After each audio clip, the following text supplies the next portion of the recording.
Shalom Bapak Ibu Saudara-saudaraku yang dikasihi Yesus Kristus. Selamat bertemu kembali dalam sapaan firman Tuhan buat kita hari ini. Saya sungguh sangat bersuka cita untuk menyampaikan firman Tuhan bagi kita hari ini, sekalipun saat ini sudah sangat melelahkan buat saya. Karena hari ini adalah hari yang begitu capek buat saya melaksanakan tugas. Tapi karena firman Tuhan itu menjadi satu dorongan dan sukacita buat saya untuk memberitakannya, maka sekalipun sudah sangat larut malam pada saat ini, saya masih merekam firman Tuhan ini untuk boleh didengarkan oleh banyak orang. Hati-hati saudara-saudara, ketika orang sudah lelah, maka dia akan malas untuk mendengarkan firman Tuhan dan malas untuk berdoa. Tapi ketika hati kita dilingkupi atau dihinggapi oleh firman Tuhan dan Roh Allah yang bekerja dalam setiap firman Tuhan yang kita baca, maka itu akan mendorong dan memberikan semangat yang baru bagi setiap orang, termasuk saya pada saat ini. Amin. Bapak Ibu Saudara-saudara, firman Tuhan yang menjadi renungan bagi kita hari ini yaitu yang terambil dari Mazmur 119 ayat yang ke-7. Sebelum kita mendengarkan firman Tuhan itu, marilah kita berdoa. Kasih karunia dan damai sejahtera Allah kiranya memelihara hati dan pikiranmu sekalian. Di dalam nama Yesus Kristus Tuhan kita. Amin. Firman Tuhan yaitu dari Mazmur 119 ayat 7 dikatakan demikian. Aku akan bersyukur kepadamu dengan hati jujur apabila aku belajar hukum-hukummu yang adil. Demikianlah firman Tuhan. Bapak Ibu Saudara-saudaraku yang dikasihi Yesus Kristus, Bapak Ibu yang diberkati Tuhan, apa yang membuat kita merasa bahagia? Apa yang bisa membuat kita merasa bersyukur begitu meluap-luap dalam kehidupan kita?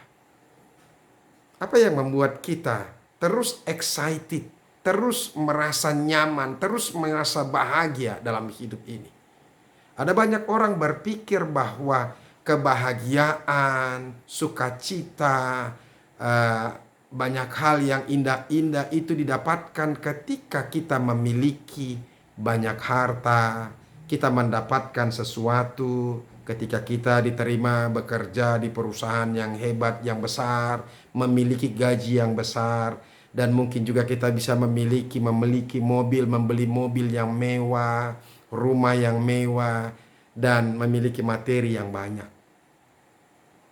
Saudara-saudaraku yang dikasihi Yesus Kristus,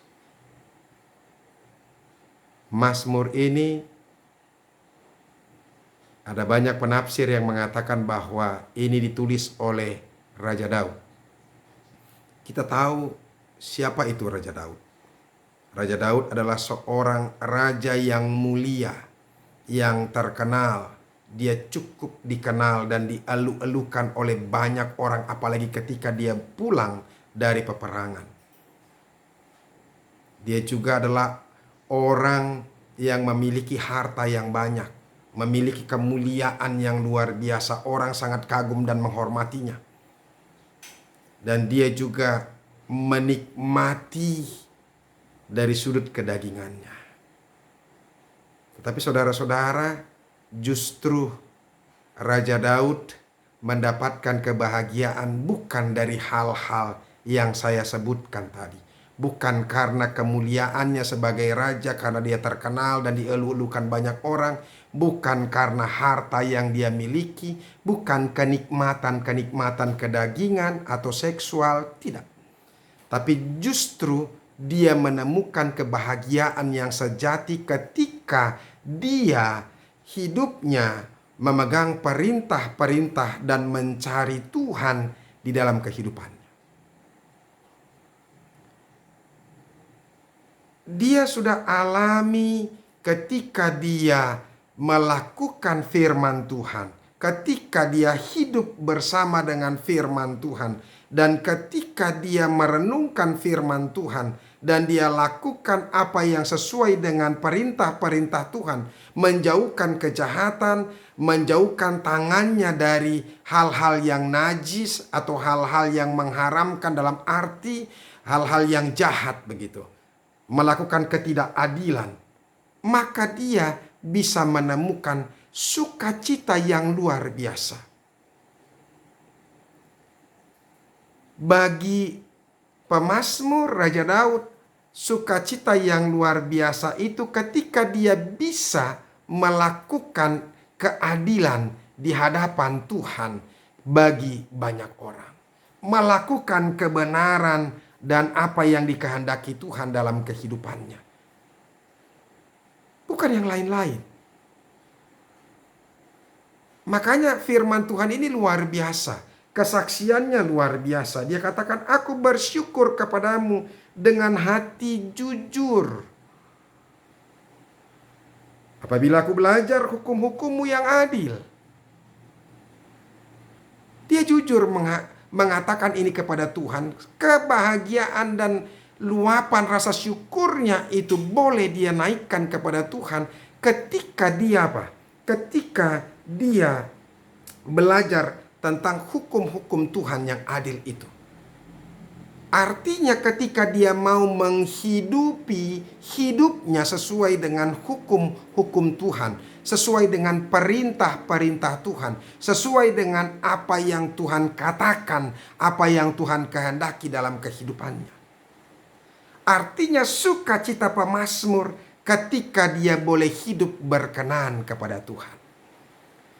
Bapak Ibu Saudara-saudara, kalau kita lihat dari 176 ayat di Mazmur 100 ke 19 ini, pemazmur ini mau menyimpulkan kepada kita kebahagiaan yang sejati ketika kita boleh hidup menurut hukum Taurat, menurut firman Tuhan. Makanya dia ungkapkan kebahagiaan-kebahagiaannya itu. Dia jadikan firman Tuhan. Kalau dikatakan di Mazmur 119 ayat yang ke-105 itu dia katakan, firman-Mu adalah pelita bagi kakiku dan terang bagi jalanku. Dia mengalami banyak pergumulan, dia mengalami banyak persoalan, dia dikejar-kejar oleh musuh-musuhnya. Tetapi dia menemukan jalan yang terbaik. Karena apa? Karena Tuhan yang menuntunnya. Sehingga dia terlepas dari pergumulan-pergumulan hidup itu. Dan kalau kita lebih lagi melihat dari apa yang dinyatakan dari sejak awal ayat pasal 119 ini, dari ayat yang pertama saja, coba kita lihat supaya kita tahu saudara-saudara, ternyata kebahagiaan itu bukan dari dunia ini. Bukan dari apa yang kita dapatkan atau yang kita peroleh. Tetapi ini, coba mari lihat. Berbahagialah orang-orang yang hidupnya tidak bercelah, yang hidup menurut Taurat Tuhan.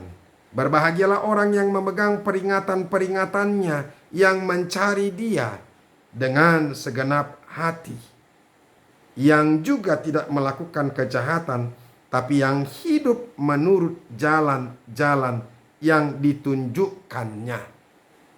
Artinya kebahagiaan hanya ada bagi orang-orang yang mau mengikuti perintah-perintah Tuhan, tinggal dalam hukum Tuhan. Saudara-saudaraku, kalau kau kurang bahagia dalam hidupmu, mungkin karena keluarga, mungkin karena keuangan, mungkin karena pekerjaan, atau mungkin karena apapun juga, saya mau katakan melalui kesaksian pemazmur ini, hidupilah firman Tuhan itu. Hiduplah bersama dengan firman Tuhan itu. Firman Tuhan Alkitab kita ini bukanlah bukanlah kitab sakti mandraguna atau mantra yang sakti. Jangan saudara-saudara mengkultuskan Alkitab.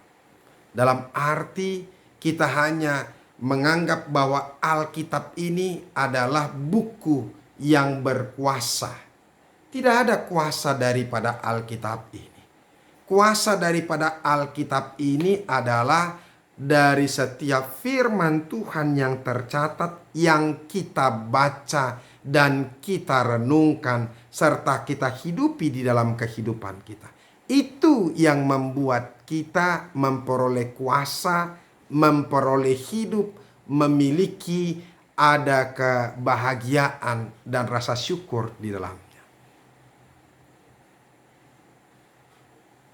Ketika kita baca firman Tuhan ini, maka kita akan hidup.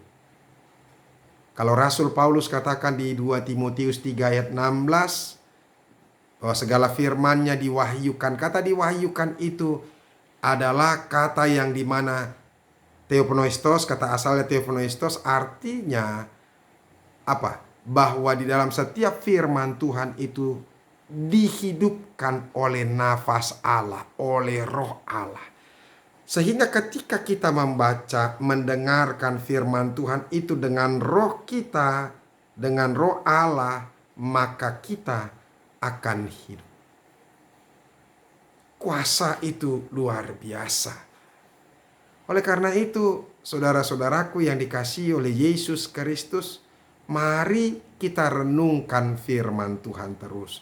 Maka semangatmu akan bergelora. Maka hidupmu akan penuh dengan kebahagiaan. Hidup kita akan lebih berarti. Jangan pernah tinggalkan firman Tuhan. Teruslah gumuli firman Tuhan, hiduplah bersama dengan Tuhan.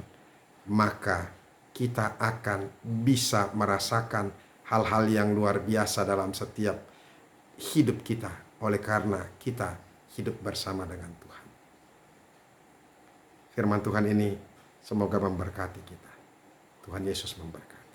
Kita berdoa. Terima kasih Tuhan untuk firman-Mu. Kami boleh dengarkan. Dan kami boleh baca. Dan kami juga boleh merenungkan. Sehingga ada kuasa, ada kekuatan, ada hidup. Oleh karena itu Tuhan, ketika kami mengalami kesusahan, mengalami pergumulan, tidak menikmati hidup ini, maka kami melalui firman Tuhan ini diingatkan supaya kami boleh hidup dalam firman Tuhan. Hidup di dalam Tuhan itu sendiri. Maka hidup kami akan bersuka cita dan bahagia. Dalam nama Yesus Kristus kami berdoa. Amin. Bapak Ibu saudara-saudara, kita sudah dengarkan firman Tuhan. Teruslah membaca firman Tuhan. Jangan pernah berhenti. Karena kuasa, kekuatan, dan semangat yang baru terus akan kita peroleh. Tuhan Yesus memberkati. Sampai ketemu besok. Teruslah mendengarkan firman Tuhan. Salam.